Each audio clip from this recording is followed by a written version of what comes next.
Assalamualaikum warahmatullahi wabarakatuh.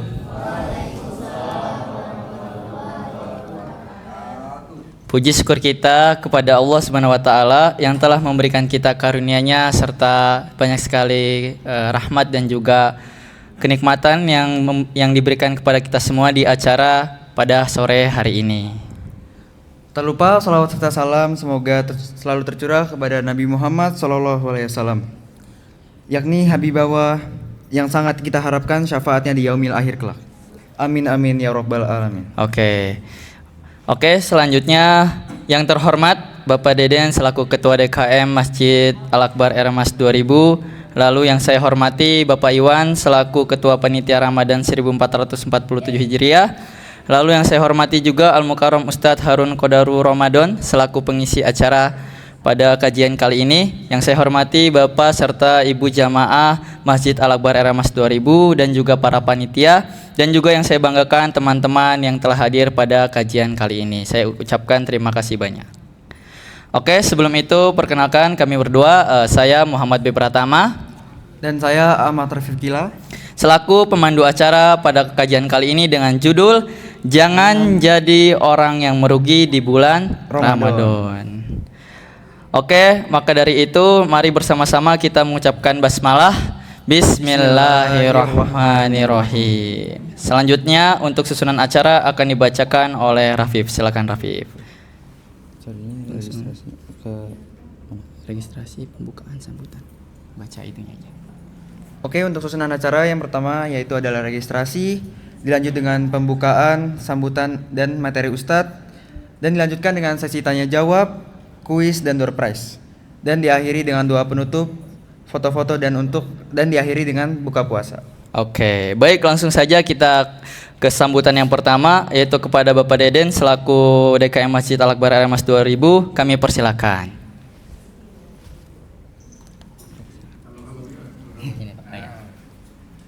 Bismillahirrahmanirrahim. Assalamualaikum warahmatullahi wabarakatuh. Alhamdulillahilladzi arsala rasulahu bil huda wa dinil haq liyudhhiruhu 'ala dini kullihi wa kafa billahi syahida. Asyhadu an la ilaha illallah wa asyhadu anna Muhammadan abduhu wa rasulullah. Baik anak-anak sekalian, ibu-ibu, bapak-bapak, Pak Iwan Ketua Panitia, khususon pada Ustadz Harun Kodaru Ramadan, lahirnya bulan Ramadan saat ya. Masyaallah ya.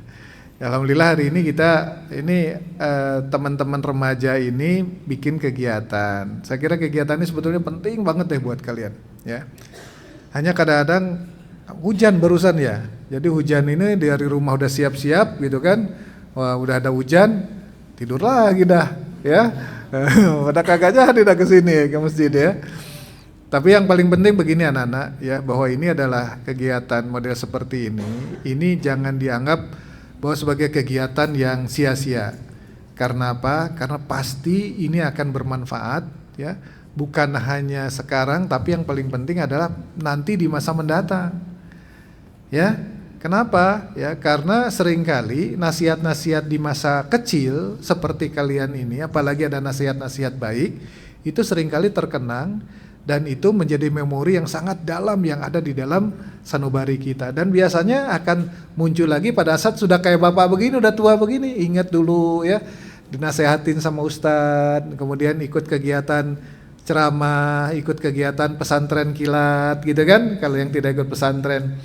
Nah ini jadi penting. Jadi mudah-mudahan nih ya, kegiatan-kegiatan ini sebetulnya wajib diikutin oleh kalian. Ya masih untung ada kegiatan, ada masjid ini. Masjid ini dibangun oleh orang tua kalian nih, ya. Ini baru 4 tahun kan masjid ini umurnya, ya, baru 3,5 tahun. Dan ini adalah orang tua kalian sengaja mempersiapkan masjid ini adalah untuk menjadi tempat kalian ikut bersama-sama belajar agama. Ya, kalau belajar kegiatan belajar yang umum kan ada di sekolah tuh. Itu dari pagi biasanya sampai sore ya, sampai jam 2 gitu selesai baru pulang. Di sini sebetulnya tidak banyak waktunya ya. Tetapi ya mudah-mudahan dengan kegiatan seperti ini tadi Ustadz Harun nanti akan menyampaikan banyak hal terkait dengan masalah Ramadan. Rugi kalau Ramadannya dibiarkan begitu saja, padahal bulan Ramadan ini adalah bulan barokah. Orang berlomba-lomba untuk melaksanakan kegiatan apa saja yang bermanfaat di bulan Ramadan, karena akan memberikan pahala yang berlimpah. Dan bahkan satu lagi anak-anak ya, kalau misalnya mungkin nanti akan dibahas juga oleh Ustadz, bahwa adalah nanti orang yang akan dilindungi oleh Allah di alam mahsyar ketika tidak ada perlindungan selain perlindungan Allah adalah orang atau anak yang dari kecil itu sudah hatinya sudah terkait dengan masjid, ya. Jadi sengaja insya Allah ini ada bapak-bapak, ada Pak Toto, ada Pak Irfan, ada Pak Iwan. Ini sebetulnya memfasilitasi buat kalian. Nah, tinggal kalian mau saja, ya. Mudah-mudahan tuh, apalagi ibu-ibu, kakak-kakak ini udah semangat betul tuh, ya. Kakak-kakak ya kak ya. Kakak-kakak itu udah semangat betul tuh sebetulnya. Kalau kalian pengen bikin apa saja, wah diikutin tuh sama kakak-kakak, ya. Yang baju hitam tuh, kakak baju hitam sama baju coklat tuh, itu kakaknya kakak tuh yang paling belakang tuh. Ya, tapi insya Allah lah. Ya silakan kalau misal kalian pengen kegiatan apa, ya insya Allah nanti orang tua di sini akan memfasilitasi dengan baik, ya. Saya kira itu saja. Terima kasih Ustaz, terima kasih. Ya mudah-mudahan kegiatan hari ini bermanfaat buat kalian khususnya, ya juga bermanfaat buat kita semua. Insya Allah ini adalah remaja Al-Akbar yang tentunya nanti satu saat kalau beralih generasi ya kalian yang akan mengisi masjid ini. Kan kita sudah Pak Haji Toto misalnya baru umurnya kan baru 60 ya. Nah kalau usianya 63 kan 3 tahun lagi sudah nggak ada misalnya. Misal kan sama, bisa duluan Pak Toto dulu atau saya belakangan kan bisa saja kan. Ya saya kira demikian, terima kasih. Assalamualaikum warahmatullahi wabarakatuh.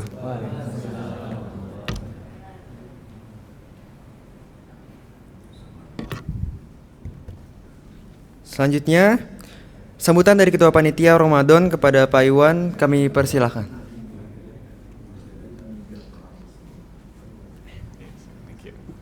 Assalamualaikum warahmatullahi wabarakatuh. Alhamdulillahirrahmanirrahim. Ya, saya ucapkan makasih Ustadz sudah berkenan hadir dan menunggu. Ya, terima kasih. Yang saya hormati Pak Deden, Pak Toto, Pak Ivan, ibu-ibu sekalian, dan remaja semuanya. Kesempatan ini saya cuma mau ngomong, saya dulu pernah jadi ketua remaja masjid seperti yang sini-sini itu ya. Saya, iya remaja masjid. Jadi bedanya cuma satu sama yang sekarang. Jadi kalau zaman saya dulu itu namanya baby boomers atau millennials. Kalau yang sekarang itu gen alpha, benar ya? Iya kan? Gen alpha itu cuma sama-sama menuntut ilmu, tapi caranya tuh berbeda. Kalau baby boomers, millennials, dia menuntut ilmu ketemu sama ustadznya. Kalau gen alpha gitu ya, menuntut ilmu, tapi yang dilihat biasanya apa? YouTube, TikTok, bener nggak? Gitu kan? Nah, kita juga nggak tahu tuh YouTube atau TikTok tuh bener atau nggak. Nah, kesempatan sekarang ini ya kita tatap muka langsung, jadi kesempatan yang luar biasa. Jadi yang biasanya kita hanya ngelihat TikTok atau YouTube, sekarang kita bisa ngelihat ustadznya. Jadi kalaupun nanti mau ada tanya-tanya yang kalian nggak yakin ya Ustadz ya kan? Nah, nggak yakin bisa langsung ditanya. Jadi dari saya itu aja. Ini kesempatan yang luar biasa untuk kita bisa bertatap muka gitu ya. Assalamualaikum warahmatullahi wabarakatuh. Waalaikumsalam warahmatullahi wabarakatuh. Oke, baik, terima kasih kepada Bapak Iwan atas sambutannya. Baik, langsung saja kita dengarkan kajian dari Ustadz Harun Qadarul Ramadan dengan judul Jangan Jadi Orang Yang Merugi di Bulan Ramadan. Kepada beliau kami persilakan.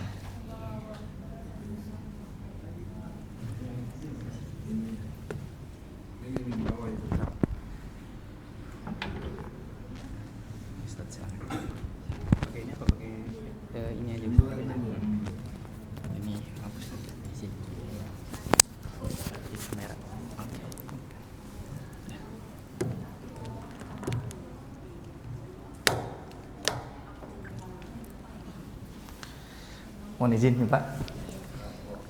Bismillahirrahmanirrahim. Assalamualaikum warahmatullahi wabarakatuh. Waalaikumsalam warahmatullahi wabarakatuh. Ini pada lemes-lemes amat nih anak-anak. Berarti tandanya puasa ya Pak kalau lemes. Coba Ustadz mau pantun dulu biar pada semangat. Beli daun salam, beli jambu biji. Yang jawab salam kita doain supaya cepat naik haji. Amin. Sekali lagi nih Pak. Beli daun salam, beli buah nanas. Yang jawab salam kita doain hutangnya cepat lunas. Amin. Tuh kan giliran hutang lebih cepat tuh. Lebih keras aminnya. Assalamualaikum warahmatullahi wabarakatuh. Waalaikumsalam warahmatullahi wabarakatuh. Alhamdulillahirabbil alamin. Alhamdulillahilladzi nahmaduhu wa nasta'inuhu wa nastaghfiruh wa na'udzu billahi min syururi anfusina wa sayyiati a'malina may yahdihillahu fala mudhillalah wa may yudlil fala hadiyalah. Nahmaduhu subhanahu wa ta'ala bila ghayah wa nashkuruhu syukran bila nihayah. Allahumma salli wa sallim wa barik ala nabiyyina Muhammadin wa ala alihi wa ashabihi ajma'in, amma ba'du. Rabbana syrah lana sudurana wa yassir lana umurana wahlul 'uqdatam min alsinatina yafqahu aqwalana, amma ba'du. Segenap para hadirin, para jamaah, bapak-bapak, ibu-ibu, adik-adikku yang tercinta, wabil khusus yang sama-sama kita hormati dan kita muliakan, yaitu Bapak Haji Deden Edi Sutrisna selaku daripada Ketua DKM siapa ya? Masjid Al-Akbar. Lalu kemudian yang sama-sama kita hormati Bapak Iwan selaku Ketua Pelaksana daripada bulan suci Ramadan, kegiatan di bulan suci Ramadan. Kemudian Bapak Irfan, Bapak Toto, dan tak lupa juga yang sama-sama kita hormati Ketua daripada Remaja Masjid Kak Ari, ya, beserta jajaran pengurus daripada Remaja Masjid, beserta ibu-ibu, bapak-bapak, adik-adikku sekalian. Mudah-mudahan kita semua selalu mendapatkan kemuliaan dari Allah Subhanahu wa ta'ala. Amin ya rabbal alamin. Alhamdulillah, merupakan suatu kebahagiaan, kenikmatan bagi kita semua dikumpulkan oleh Allah Subhanahu wa ta'ala di bulan suci Ramadan ini. Betul?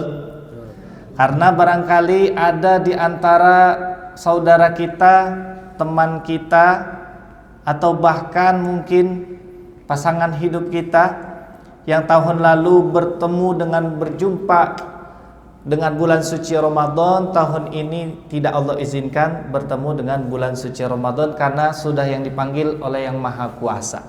Tapi alhamdulillah kita diberikan kemuliaan bertemu dengan bulan suci Ramadan ini. Alhamdulillah. Perkenalkan, nama saya Harun Kadaru Ramadan. Tadi Bapak Deden udah pinter aja nih Pak, menebak saya lahir di bulan suci Ramadan. Alhamdulillah, makanya ujungnya ada Ramadannya. Ini kalau kata orang, muka saya mukanya muka-muka Timur Tengah. Tapi saya bukan Timur Tengah Arab Saudi atau Yaman, tapi Bapak Jawa Timur, Ibu Jawa Tengah, Bu. Alhamdulillah. Saya tinggalnya di BSD. BSD, kalau kata orang BSD itu perumahan elit Pak. Gedungnya tinggi-tinggi, rumahnya gede-gede. Tapi Bekasinya Bekasi sonoan dikit BSD-nya, bukan Bumi Serpong Damai Pak, tapi Bekasi sonoan dikit. Balik lagi, tadi bapak saya dari Jawa Timur, ibu saya dari Jawa Tengah. Kalau ada pasangan nih saya ajarin nih anak-anak muda nih. Bapaknya orang Batak, ibunya orang Bogor, nama pasangannya pasangan Batagor. Kalau bapaknya orang Banjar, ibunya orang Cianjur, nama pasangannya pasangan Bajigur. Ini yang paling aneh. Bapaknya orang Jerman, ibunya orang Cikokol, nama pasangannya pasangan Jengkol. Intermezzo dulu Pak Haji. Pasangan jengkol nih ngomongin makanan jadi lapar bulan puasa nih. Panitia udah nyiapin apa ini panitia? Alhamdulillahirabbil alamin. Saya ceramah alhamdulillah juga sudah kemana-mana nih Pak Bu. Alhamdulillah bukan cuma di wilayah Jakarta, di Bekasi juga, di Bogor, di Depok, di Tangerang, Jabodetabek. Alhamdulillah saya sudah ceramah di Jabodetabek, bahkan di luar Jabodetabek Pak Bu, di Jogja, di Bali, bahkan bukan hanya di wilayah Jawa, di wilayah luar juga, di Sumatera, di Kalimantan, di Sulawesi, bahkan ke luar negeri juga, ke Malaysia, Singapura, Brunei, sampai ke Eropa juga, ke Inggris, ke Jerman, ke Prancis. Tapi itu semua kalau ada yang ngundang. Kalau nggak ada yang ngundang enggak, di rumah aja kalau nggak ada yang ngundang. Ini biar semangat Bu. Tapi lemas-lemas banget ini kan bulan puasa. Alhamdulillah. Bapak Ibu yang dirahmati oleh Allah Subhanahu wa taala, kita tadi dikatakan oleh Bapak Deden bahwa bulan suci Ramadan ini bulan yang penuh berkah, betul? Nah, kadang kita nggak ngerti berkah itu apa. Nah, berkah kata para ulama adalah ziyadatul khair, bertambahnya kebaikan. Fima huwa min sya'nin khair, dari zat yang sejatinya sudah baik. Jadi bertambah kebaikan dari zat yang sejatinya sudah baik. Sebagai contoh misalkan ada pisang. Tahu pisang, Dek? Enak gak kira-kira pisang? Manis rasanya. Ditambah keju. Wah, enak kan? Pisang ditambah keju. Ditambah lagi mesis. Oh, pisang keju mesis. Ditambah lagi susu kental manis, Pak. Enak banget gak kira-kira? Nah, itu kurang lebih berkah kayak gitu. Tapi kalau kita lihat zatnya sudah manis, sudah enak pisang, ditambah yang namanya keberkahan-keberkahan lain. Ada kejunya, ada mesisnya, ada susu kental manisnya. Sedap banget. Apalagi lagi puasa, buka puasanya pakai itu. Mantap. Nah, itu namanya berkah. Tapi kalau ada pacul, tahu pacul? Pacul yang biasa buat orang iniin cangkul ya. Cangkul atau pacul. Kira-kira pacul kita kasih keju, kita kasih mesis, kita kasih susu kental manis, enak nggak? Tetap nggak enak karena zatnya tidak enak, sejatinya zatnya tidak enak. Nah, bulan suci Ramadan ini zatnya sejatinya sudah enak, yaitu bulan suci Ramadan, bulan yang penuh dengan berkah. Ditambah lagi kita di dalam bulan tersebut ada kebaikan-kebaikan yang kita jalankan. Kalau pagi sampai siangnya sampai sorenya kita puasa, malamnya kita taraweh, maka ini merupakan keberkahan daripada bulan suci Ramadan. Bahkan bukan hanya untuk orang yang berpuasa, untuk orang yang berdagang, yang lagi dagang omsetnya pada naik, betul? Apalagi yang dagang gorengan, dagang di pinggir jalan, dagang lontong dan lain sebagainya, omsetnya naik. Yang pekerja nanti di akhir bulan ada yang namanya apa? THR tuh, yang ditunggu-tunggu sama para pekerja.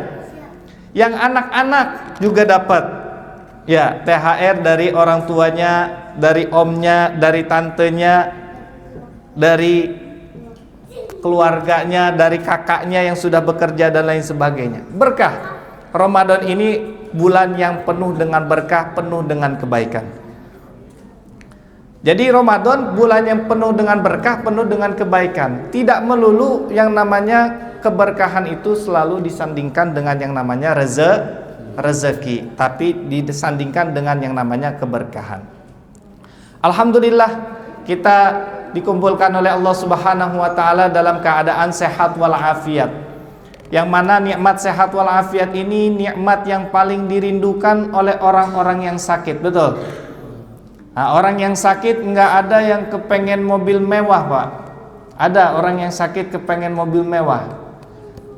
Orang yang sakit nggak ada yang kepengen jalan-jalan Misalkan ngajak ke anaknya, "Nak, bapak lagi sakit, bawa dong jalan-jalan biar sembuh." Ada. Coba jalan-jalan ke puncak, ke Bandung, ke Bali biar sembuh. Nggak ada. Nah, orang yang sakit nggak kepengen punya macam-macam. Tapi beda sama orang yang sehat. Kayak kita nih orang yang sehat. Kita ini punya banyak 1000 keinginan. Punya banyak 1000 keinginan dengan mengorbankan satu yang namanya nikmat sehat walafiat.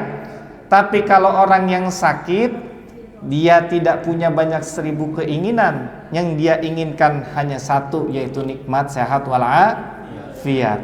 Makanya alhamdulillah kita dikumpulkan dalam keadaan sehat walafiat.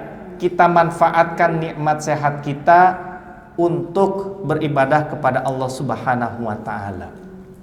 Tadi disebutkan juga oleh Bapak Iwan ya Pak ya, bahwa generasi sekarang ini kalau belajar lewat sosial media, lewat YouTube, lewat Instagram, TikTok, Facebook, short, reel ya dan lain sebagainya.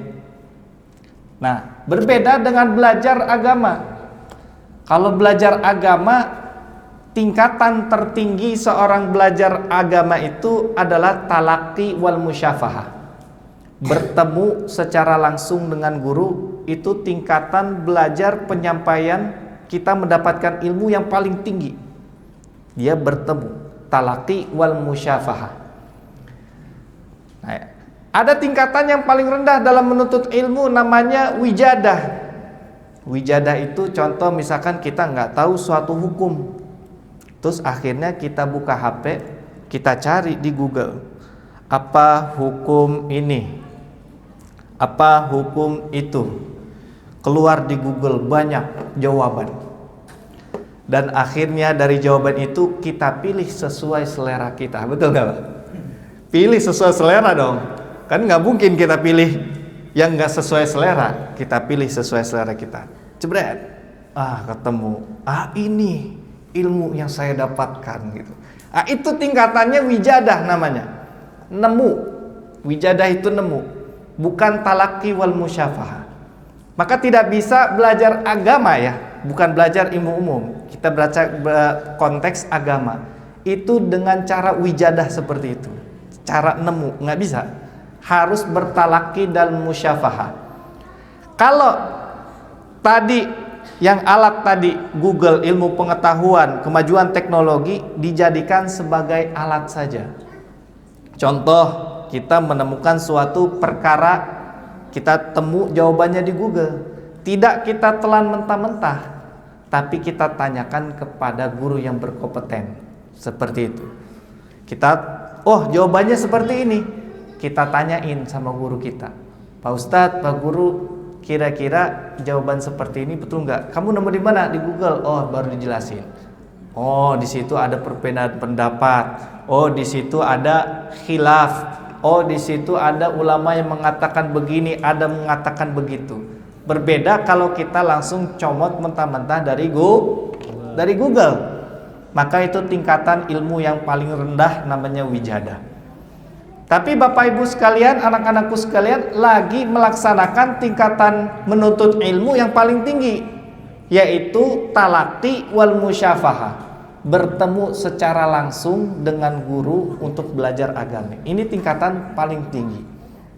Maka mudah-mudahan kita bisa manfaatkan di momen ini, kita bisa menuntut ilmu bareng-bareng bersama-sama, dan kita mendapatkan ilmu yang bermanfaat bagi diri kita di dunia dan di akhirat. Amin ya rabbal alamin. Di dalam suatu hadis yang diriwayatkan oleh Ad-Dailami, diriwayatkan Ibnu Syahin, Ibnu Majah, bahwa Rasulullah SAW pernah menasehati sahabat Abu Dzar.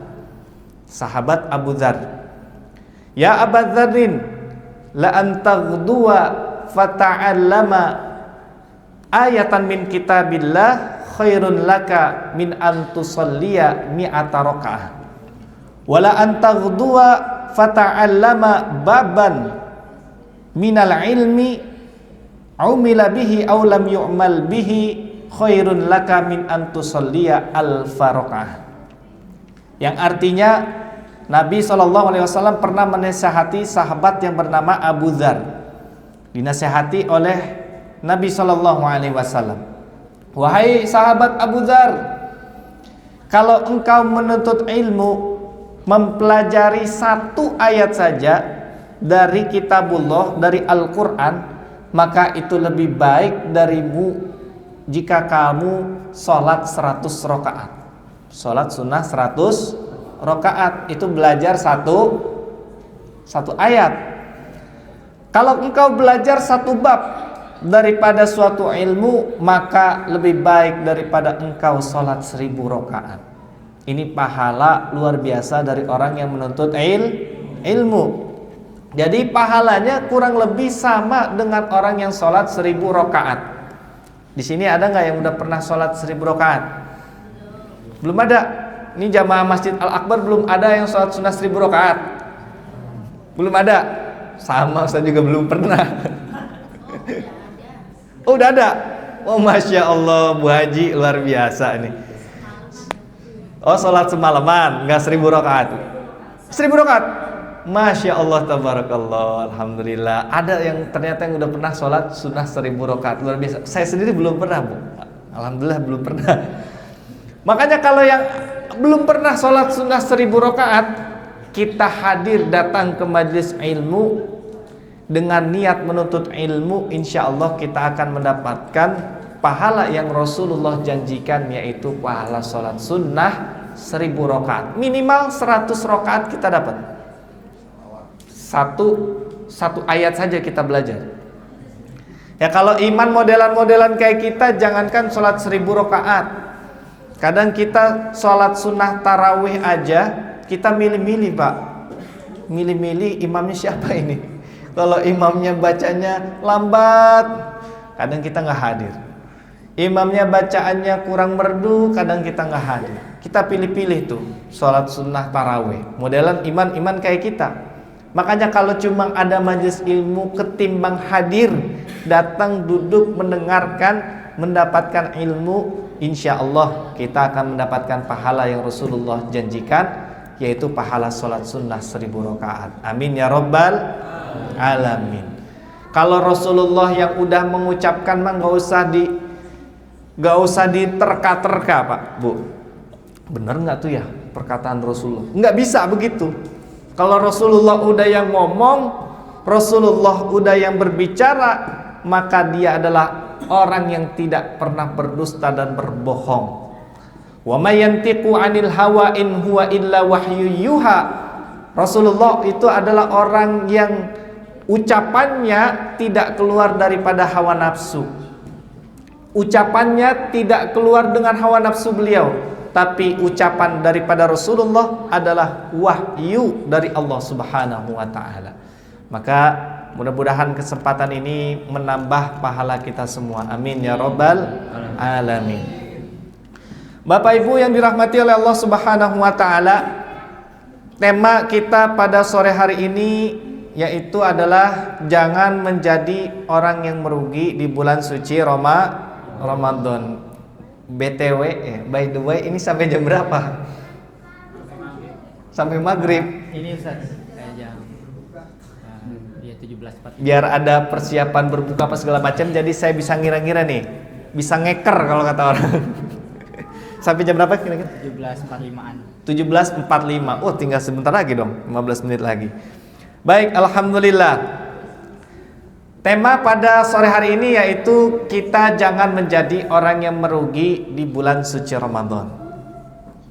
Maka saya mengambil daripada buku yang ditulis oleh Profesor Dr. Buya Hamka, bahwa di buku beliau pernah menceritakan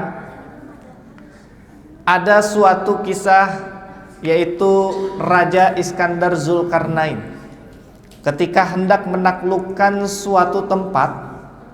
Jadi ada raja namanya Raja Zulkarnain, ketika hendak menaklukkan suatu tempat, dia harus melewati yang namanya sungai.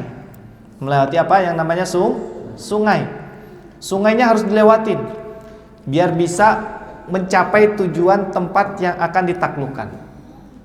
Lalu kemudian Raja Iskandar ini memerintahkan kepada para prajuritnya, wahai prajurit-prajuritku sekalian, nanti kita akan melewati sungai yang begitu panjang, dan saya berpesan, apa yang kalian injak di sungai tersebut kalian ambil masukkan ke dalam tas.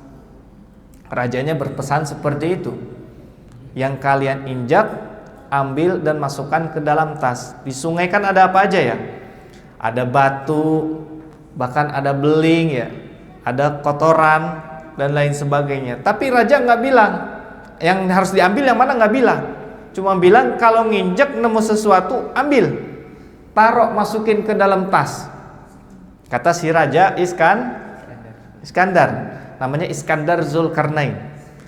Lalu kemudian pergilah prajurit ini dan terbagi menjadi 3 golongan.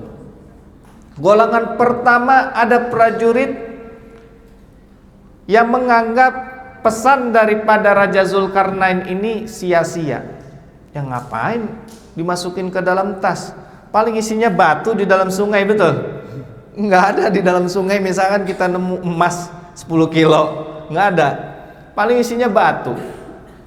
Kata prajurit yang pertama, kelompok prajurit yang pertama. Akhirnya dia melewati sungai, nggak ada yang diambil sama dia di dalam sungai.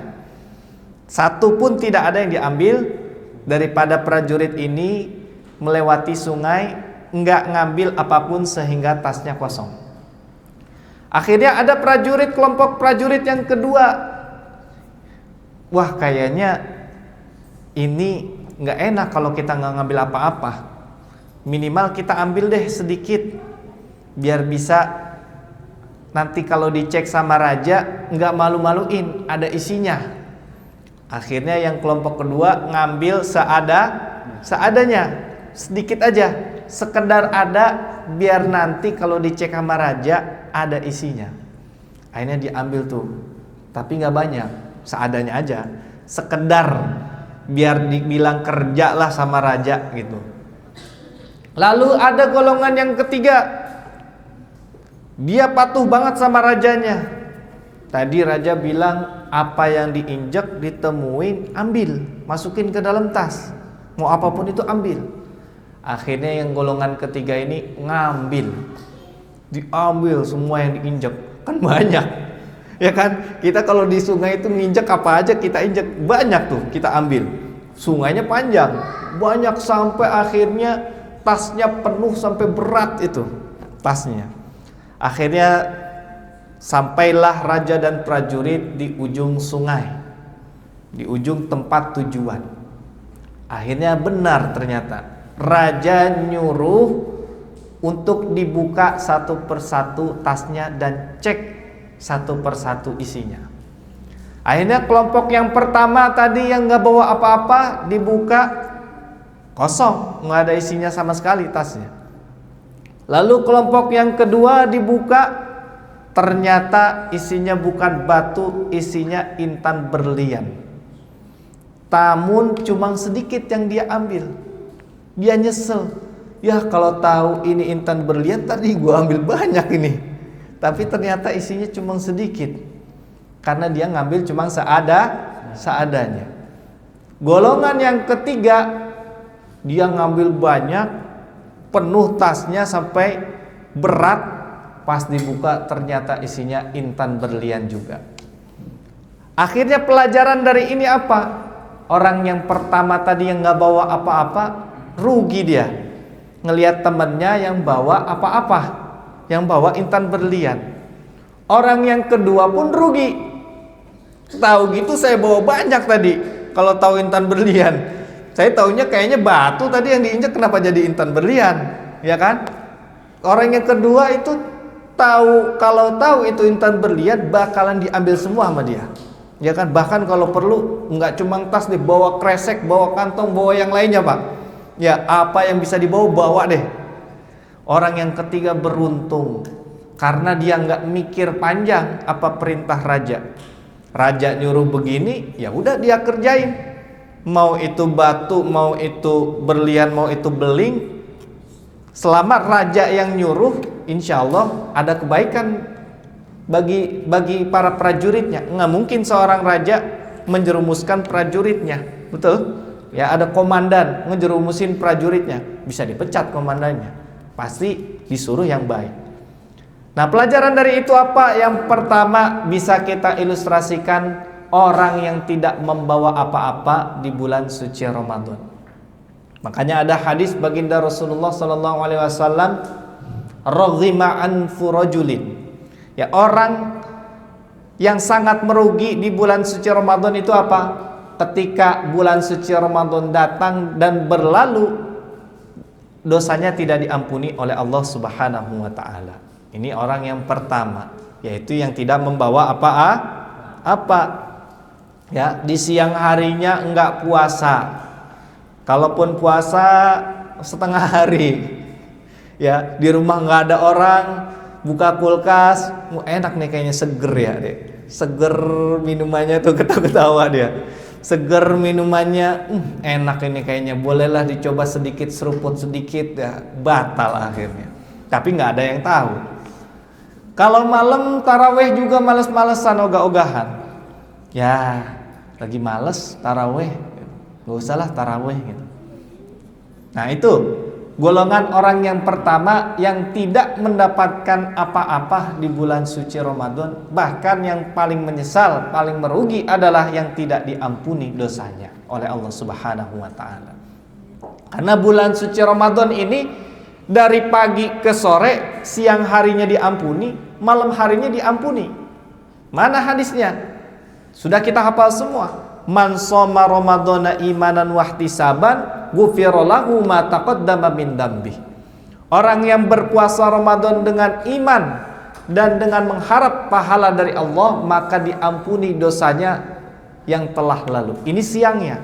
Malamnya hadis lain riwayat Abu Hurairah dengan redaksi lain, man qoma ramadhana imanan wahtisaban ghufira lahu ma taqaddama min dambi. Orang, barang siapa yang melaksanakan qiyamul lail, dalam konteks ini dia sholat tarawih, maka akan diampuni dosanya yang telah lalu dari Allah Subhanahu wa ta'ala. Jadi pagi siang harinya diampuni, malamnya juga diampuni oleh Allah Subhanahu wa ta'ala. Full 24 jam daripada bulan suci Ramadan ini, bulan yang penuh dengan ampunan. Itu tadi golongan orang yang pertama. Lalu ada golongan orang yang kedua, tadi yang bawa seadanya di bulan suci Ramadan, ya seadanya lah puasa, ya walaupun puasa tapi tetap maksiat jalan, tetap ngelihat yang nggak bener, tetap menggunjing orang, apalagi ngomongin orang, apalagi, ya kan, tetap seperti itu. Malamnya setengah-setengah, taraweh nggak semangat, di belakang main-main. Yang bocah-bocah ada nggak sholat taraweh main-main? Ya kalau main-main nanti dulu, lagi waktunya sholat kita khusyuk kepada Allah, sholat di hadapan Allah Subhanahu wa ta'ala, jangan kita main-main.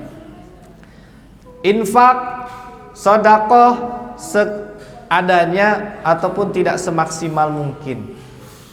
Memberikan takjil juga enggak. Jadi setengah-setengah. Puasanya dibarengi dengan maksiat, malamnya malas-malasan. Setengah-setengah. Maka yang dia bawa pun tidak banyak, setengah-setengah daripada pahala. Nah, yang paling beruntung ini dia orang yang ketiga, yang benar-benar memaksimalkan bulan suci Ramadan. Pagi sampai malamnya, pagi sampai sorenya dia berpuasa dengan baik, memanfaatkan puasa tersebut dengan ibadah-ibadah. Ya enggak banyak tidur doang. Ini kadang puasa banyak tidur, bilangnya tidurnya orang yang berpuasa kan beribadah Pak Ustadz gitu kan. Alasannya itu. Nah, paginya dia membaca Al-Quran, sorenya dia ikutan ngaji di masjid, kumpul bahas perkara gimana memajukan masjid, memakmurkan masjid, bahas-bahas yang positif. malamnya dia taraweh, berbuka puasa, kemudian habis itu taraweh ngikut bersama imam, lalu kemudian malamnya tadarus Al-Quran lagi. Ini luar biasa yang seperti ini. Infaknya luar biasa, sedekahnya luar biasa. Ya, Rasulullah itu ajwadun nas, orang yang paling dermawan. Terlebih di bulan suci Ramadan, kedermawanan beliau itu laksana berhembusnya angin. Enggak pandang rupiah, enggak pandang dolar, enggak pandang dinar, enggak pandang dirham. Apa yang beliau punya, beliau sedekahkan untuk orang yang berpuasa. Apalagi memberi makan orang yang berpuasa, pahalanya luar biasa, kurang lebih sama dengan pahala orang yang berpuasa tanpa mengurangi ganjaran orang yang berpuasa tersebut. Ini orang yang ketiga, orang yang beruntung, orang yang memanfaatkan dengan baik yang namanya ibadah di bulan suci Ramadan. Apalagi tarawih ini. Tarawih ini kalau saya lihat makin kesini makin melempem, Pak. Ya, dulu merame hari pertama, hari kedua, makin kesini udah mau 10 hari Ramadan, udah makin sepi tarawih. Ya, kalau kita lihat seperti itu, bukan hanya di mana-mana, di masjid besar, masjid kecil juga sama seperti itu. Padahal kalau kita lihat kisah daripada disyariatkannya tarawih ini luar biasa. Ini ada dari istri baginda Nabi, diriwayatkan dari Aisyah radhiyallahu taala anha, hadis sahih riwayat Bukhari Muslim, bahwa Rasulullah itu malam hari itu, malam pertama di bulan suci Ramadan, Rasulullah sholat qiyamul lail di masjid. Sholat mendirikan malam itu namanya, kalau di bulan tarawih sholat tarawih, di bulan Ramadan sholat tarawih. Nabi SAW malam pertama sholat tarawih di masjid. Sahabat yang melihat tersebut langsung berbondong-bondong ikut di belakang Nabi menjadi makmumnya. Lalu berlalulah hari kedua. Hari kedua baginda Nabi sholat lagi tarawih di masjid. Dan para sahabat bukan makin dikit, tapi malah makin banyak sholat tarawih bersama baginda Nabi. Karena ada yang tidak mengikuti di malam pertama, maka malam kedua lebih banyak, bukan makin dikit. Beda sama kita. Kalau malam pertama banyak, malam kedua menurun. Betul. Kalau zaman Nabi malam kedua makin banyak. Lalu berlalulah malam ketiga. Ternyata para sahabat mengetahui baginda Nabi 2 malam berturut-turut sholat tarawih. Lalu di hari ketiga makin banyak orang sholat tarawih. Para sahabat Nabi yang gak ikut akhirnya ikutan, makin banyak malam ketiga. Tapi ternyata baginda Nabi SAW tidak keluar ke masjid di hari ketiga, Pak. Lalu ditunggu hari keempat, sahabat lebih banyak lagi menunggu kehadiran baginda Nabi untuk sholat tarawih bersama baginda Nabi. Tapi ternyata hari keempat pun baginda Nabi tidak hadir ke masjid. Jadi baginda Nabi hanya hadir malam pertama dan malam kedua. Malam ketiga, malam keempat baginda Nabi sholatnya di rumah, sholat tarawihnya di rumah. Lalu di pagi harinya baginda Nabi mengatakan kepada para sahabat, qad araftu qad ra'aitu alladhi sana'tum wa lam yamna'ni minal khuruji ilaikum illa anni khasyitu an tufradu alaikum. Wahai para sahabat, aku telah lihat apa yang kalian perbuat di hari ketiga dan hari keempat. Kalian berkumpul untuk menungguku, dan tidak ada yang menghalangiku untuk keluar, melainkan aku takut hal tersebut menjadi kewajiban bagi kalian. Alhamdulillah, makanya sholat tarawih itu enggak jadi wajib, karena Rasulullah khawatir kalau tiap hari datang ke masjid menjadi kewajiban bagi para sahabat dan umat-umat setelahnya. Jangankan sholat tarawih 5 waktu aja kadang suka ada yang bolong, betul. Nah, apalagi sholat tarawih yang rokaatnya panjang, lama, juga dikerjakan di waktu malam di mana orang kebanyakan lelah.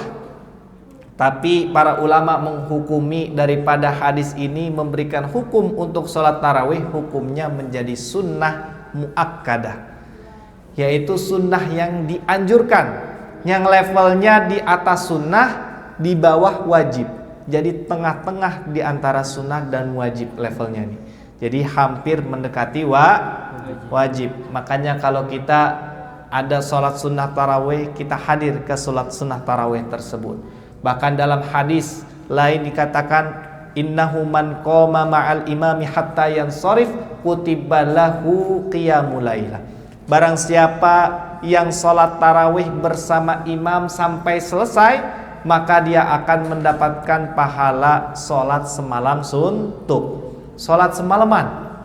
Jadi orang sholat tarawih ikut sama imam sampai selesai, sampai witir selesai tuh, kita dapat pahala sholat tarawih, sholat malam semalaman sampai subuh. Ini luar biasa. Makanya mudah-mudahan yang di kesempatan mulia ini kita bisa memanfaatkan waktu kita bisa memaksimalkan waktu kita di bulan suci Ramadan, terlebih dengan kajian-kajian, dengan sholat tarawih, dengan tadarus Al-Quran, dengan berinfak di jalan Allah, yang mudah-mudahan itu semua menjadi wasilah kita untuk kita menjadi orang yang bertakwa di sisi Allah Subhanahu wa taala. Amin ya rabbal alamin. Barangkali itu saja yang bisa saya sampaikan pada kesempatan yang mulia ini. Kurang lebihnya mohon maaf. Billahi taufik wal hidayah. Wassalamualaikum warahmatullahi wabarakatuh. Waalaikumsalam warahmatullahi wabarakatuh. Baik, terima kasih Ustadz atas kajiannya dan juga ceramahnya. Memang betul sekali apa tadi yang dikatakan oleh Ustadz, bahwa di bulan suci Ramadan ini janganlah sampai kita untuk melewati atau kita menganggap bulan ini sebagai bulan yang biasa, namun bulan ini ternyata adalah bulan yang penuh anugerah dan juga penuh dengan keindahan. Mohon izin Ustadz untuk terakhir ada sesi tanya jawab. Oh iya. Boleh. Saya udah turun aja. Nggak tahu, saya lupa. Ya, Mohon maaf, baik, kami akan buka sesi tanya jawab. Mungkin mungkin jika ada akhwat yang ingin bertanya boleh. Mungkin dari Ikhwan dulu, satu pertanyaan dulu, silakan yang ingin bertanya. Oh ya, boleh. Nah, makin sebentar. Ya, aku mau videoin dia juga. Ya,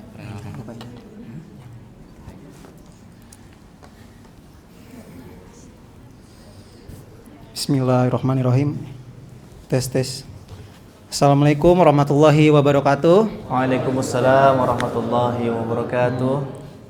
Jadi saya ingin bertanya kepada Ustadz, gimana caranya kalau pada momen berkah seperti bulan puasa ini kita bisa memaksimalkan ibadah kita seperti taraweh, tadarusan, dan mengerjakan sholat sunnah? Karena terkadang walaupun katanya di bulan puasa setan dikurung, tapi rasa malas tetap datang gitu Ustadz. Mungkin bisa dikasih solusinya. Terima kasih. Ya, terima kasih. Langsung dijawab atau? Ya, baik, terima kasih untuk pertanyaan. Silakan Ustadz langsung dijawab saja. Oh iya, baik, alhamdulillah. Bagaimana caranya kita memaksimalkan Ramadan kita dengan ibadah-ibadah yang kadang itu kita masih temukan yang namanya malas. Padahal dalam hadis disebutkan setan dibelenggu, betul? Dibukanya pintu surga, ditutupnya pintu neraka, wasufidatis syayatin, dan setan-setan dibelenggu atau dikurung. Ya memang setannya dikurung, tapi setiap manusia punya yang namanya hawa nafsu, betul? Nah, hawa nafsu itu lahiriah daripada sifat dasar manusia. Manusia itu diberikan kelebihan oleh Allah Subhanahu wa taala punya dua hal nih, Mas. Yang pertama namanya akal, yang kedua namanya hawa nafsu. Diberikan dua, akal dan hawa nafsu. Apa tadi? Akal, hawa nafsu. Berbeda dengan makhluk Allah yang lain, contoh malaikat. Allah menciptakan malaikat yang begitu mulia, namun hanya diberikan akal saja. Makanya ketika diberikan akal saja, apa yang Allah perintahkan dijalankan langsung. Nggak ada rasa males, nggak ada rasa nolak, ya kan? Nggak ada rasa. Malaikat pernah dengar nggak malaikat kawin? Nggak pernah kan? Ya, nggak ada. nggak ada rasa suka dengan lawan jenis dan lain sebagainya. Diberikan akal saja. Makanya ketaatan kepada malaikat dari Allah Subhanahu wa taala itu enggak pernah meleset. Selalu tepat oleh malaikat dikerjakan. Yang tugasnya menyampaikan wahyu, ia menyampaikan wahyu.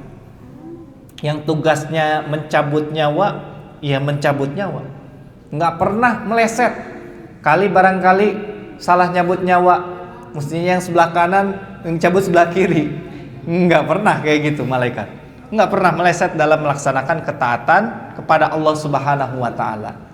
Nah, yang kedua, hawa nafsu.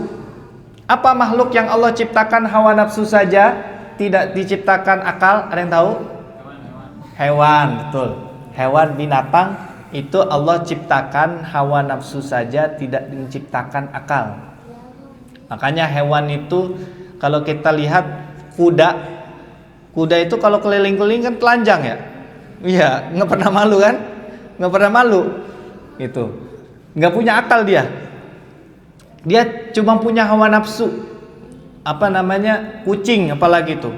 Kalau lagi birahi, berisiknya luar biasa di rumah itu. Kucing kalau misalkan buang kotoran di mana aja nggak pandang bulu dia. Gitu. Asal ada tempat enak, di karpet, di keset, di lain sebagainya. Atau misalkan hewan-hewan lain, banyak daripada hewan-hewan lain itu, ya rata-rata hewan itu Allah Subhanahu wa taala berikan yang namanya hawa nafsu saja, tidak diberikan akal. Tapi berbeda dengan manusia, manusia Allah ciptakan akal dan hawa nafsu. Makanya kalau manusia memaksimalkan akalnya dengan baik, dia bisa mencapai kemuliaan seperti malaikat. Tetapi kalau dia tidak bisa mengendalikan hawa nafsunya, maka dia akan bisa lebih hina dibandingkan binatang. Maka jawabannya itu. Jadi hawa nafsunya harus dikendalikan. Nih, hawa nafsu malasnya. Gimana caranya biar semangat? Ya kan? Pertanyaannya sekarang sudah clear kenapa masih ada yang malas. Sekarang kalau ada malas, gimana caranya biar semangat? Maka cara yang paling pertama agar kita semangat itu memaksa diri, Pak. Memaksa diri. Ya, kalau misalkan kita ada orang yang enggak ada azan enggak idep. Enggak idep itu enggak apa ya? Enggak garcep buat ke masjid. Maka paksa. Cara memaksanya yang pertama, orang kalau pengen cepat sholat, cara paksa yang pertama adalah langsung wudu. Jadi kalau denger azan, coba dipraktekin ya, yang malas sholatnya. Yang malas sholat praktekin, kalau denger azan langsung wudu. Insya Allah habis itu sholat deh, yakin. Karena kebiasaan kita wudu itu pengantar untuk sholat, bukan untuk kebiasaan sehari-hari. Maksudnya kebiasaan sehari-hari itu kalau kita batal wudu, kita wudu lagi. Enggak kayak gitu. Enggak soleh-soleh amat orang-orang kita, Pak. Ibaratnya. Kebanyakan kita wudu itu kalau mau sholat aja. Makanya kalau dengar azan langsung wudu deh. Coba dipraktekin, dengar azan langsung wudu, insya Allah langsung sholat. Itu cara prakteknya. Jadi cara prakteknya adalah dengan memaksa diri. Kalau diri kita nggak bisa memaksa, kadang kan kita ini juga nggak bisa maksa diri kita. Malasnya lebih menang dibandingkan pemaksaan untuk semangatnya. Maka kita minta orang lain, ingatkan. Kita punya orang tua, mah, pah, ingetin kalau waktu sholat, ingetin saya, paksain saya buat sholat. Bilang seperti itu. Nah, insya Allah dengan seperti itu ada pengantar yang memaksa kita. Kalau dalam dari kita tidak bisa dipaksa, ada orang lain yang memaksa kita, yaitu misalkan orang tua kita. Atau bapak ibu yang sudah bersuami istri, minta istrinya atau minta suaminya untuk paksa, gitu kan? Paksain dong saya kalau pas sholat untuk mengerjakan sholat. Kenapa harus seperti itu? Contoh sederhana, orang tidur, masuk kerja kantor jam 7, berangkat dari rumah jam 6, udah pasang alarm, memaksa diri sendiri untuk bangun, betul. Bahkan alarm itu jam 06.00, 06.05, 06.10, ya, 06.15 itu di set itu per 5 menit Pak di set. Tapi dirinya sendiri nggak bisa bangun ternyata. Maka jalan keluar lainnya adalah dibangunkan oleh orang lain. Makanya kalau ada orang nggak sholat kan jalan terakhirnya apa? Disolatkan Pak. Disolatkan, jalan terakhirnya itu disolatkan jadi mayat kan. Kalau mayat terakhir disolatkan kan. Nah itu jalan terakhirnya itu kalau orang nggak sholat. Nah makanya kalau kita nggak bisa memaksa diri kita, minta bantuan orang lain, yaitu keluarga kita, orang tua kita, kakak kita, saudara kita yang punya pasangan hidupnya. Kurang lebih seperti itu. Jelas insya Allah ya Mas. Alhamdulillahirrahmanirrahim. Oke, baik Ustadz, terima kasih. Mungkin untuk terakhir sebagai ini bisa Ustadz berikan 2 pertanyaan untuk bagi-bagi hadiah juga. Jadi untuk Ustadz bisa melemparkan gantian sekarang 2 pertanyaan ke jamaah. Iya betul. Oke, nanti yang dapat menjawab. Yang bisa jawab dapat hadiah. Iya boleh. Wah hadiahnya umroh nih. Kalau umroh saya Insya yang Allah. jawab. Ya boleh yang ikhwan dan akhwat juga. Oke, siap-siap. Berarti yang nggak boleh keluar dari tema tadi ya? Iya. Oke. Sebisa mungkin masih dalam satu tema. Oke, siap. Yang pertama, ada 3 golongan orang yang akan melalui bulan Ramadan, silahkan disebutkan. Ayo ada. Siapa yang berani maju? Tadi yang Ustadz. tadi udah begini ya? Oh, udah lihat begini ya? Diturunin lagi. Oke, baik. Alhamdulillah berarti 3 hadiah sudah terselesaikan dan ini juga salah satu yang ditunggu-tunggu mungkin oleh teman-teman, yaitu sesi untuk door prize. Iya.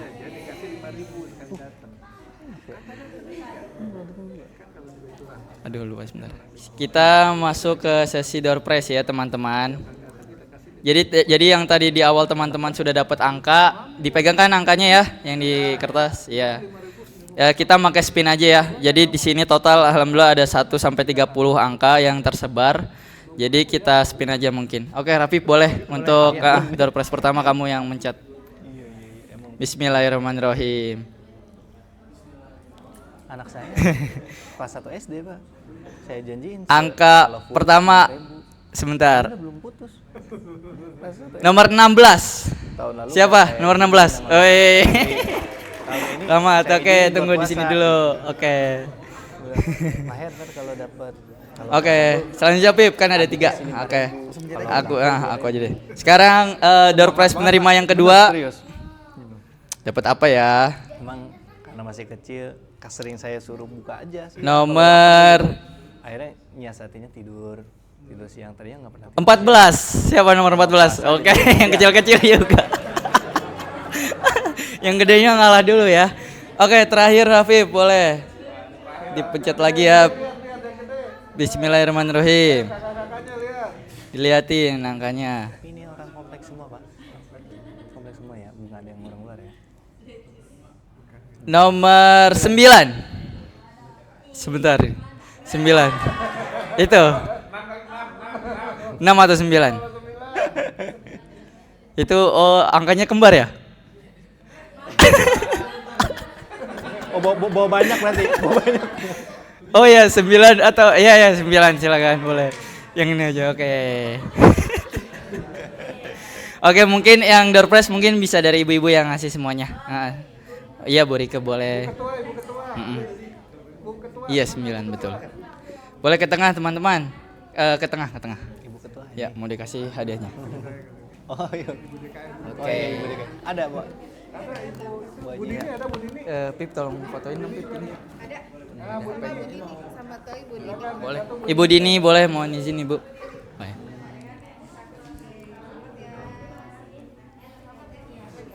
Ya, selamat. Ibu Dini boleh.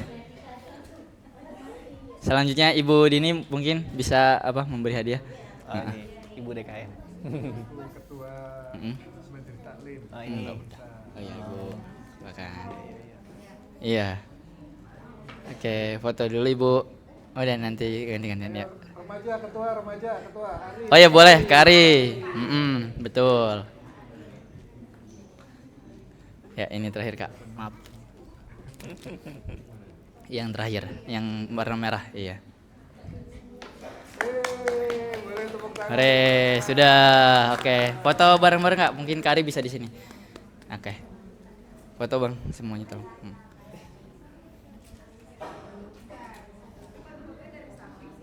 Yang ini. 3, 2, 1. Bebas. Bebas.